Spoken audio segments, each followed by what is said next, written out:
Hi guys! Welcome to my channel! So guys, today, magluluto po tayo ng munggo. Ipapakita ko lang sa inyo kung ano po yung sangkap natin. So guys, ito na po, ready na siya. Ito, nag-prepare ako ng konting sili para naman po may cake siya, may konting anghang. Mayroon po tayo ditong ginger. Ayan siya, nahiwa ko na rin po siya. Garlic, ayan, nahiwa na rin po. And syempre, hindi po mawawala yung ating onions.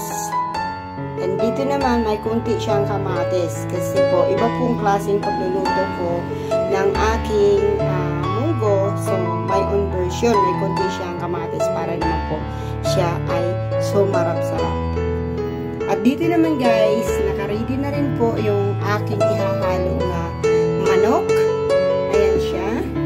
At dito naman guys, nalaga ko na rin po yung aking munggo beans na ating ihahalo mamaya sa ating munggo. So guys, papakita ko po sa inyo kung paano ko po ito gawin.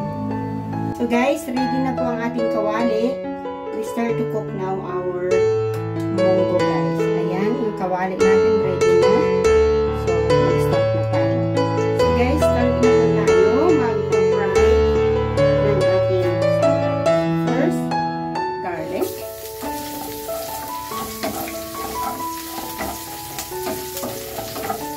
Ayan, antayin muna natin siya na mag-brown ng kaunti para po masarap at mabango.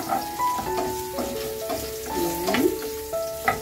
And then, next, ginger. And also, we can put a little bit chili to give some color. There we go. Now, we can add onions.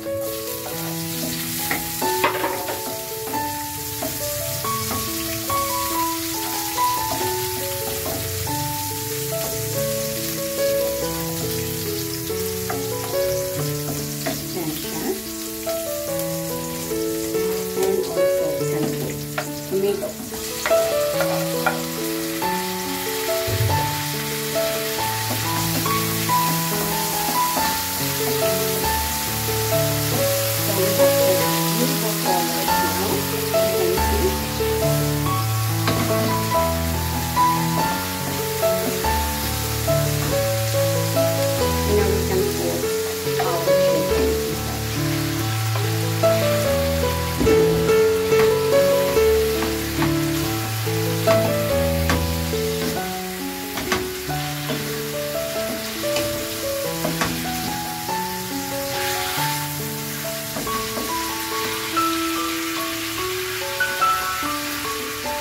So now, habang inaantay natin yung ating chicken, ilagay na po natin siya ng konting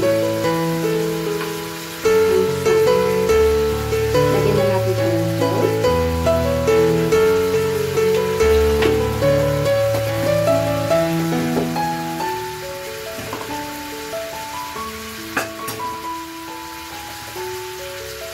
And of course, black pepper.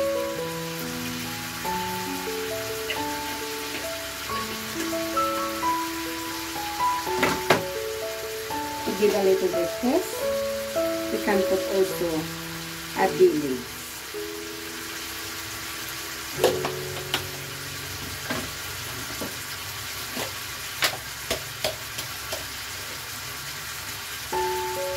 So para mas mamarap pa, mayroon tayo dito smooth cubes.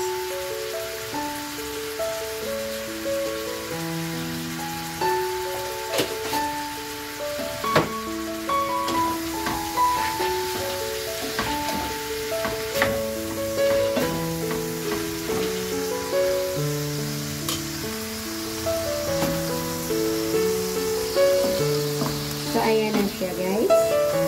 Now, antayin lang natin siya na mag-brown at maluto yung chicken bago po natin ilalagay yung ating munggo beans.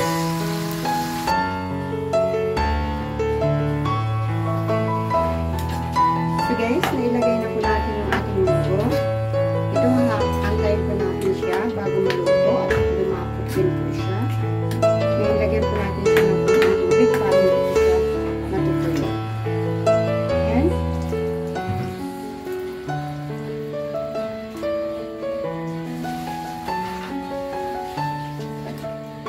siya, guys.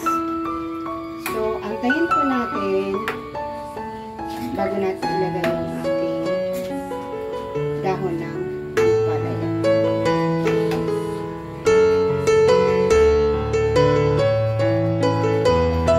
So, guys, ito na po yung ating munggo.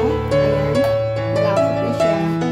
At luto na rin yung po ang paghalo natin maluto. So, ngayon, ilagay na po natin yung ating greens nga dahon ng ampalaya.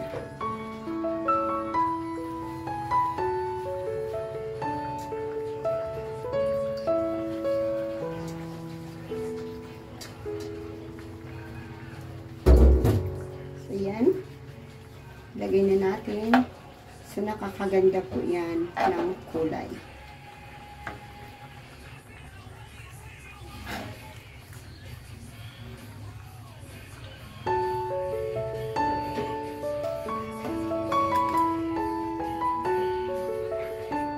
So guys, ayan na po ang ating ampalaya. Luto na siya at masarap na po siyang pinuin. Ayan. So ready to eat na yan mamaya.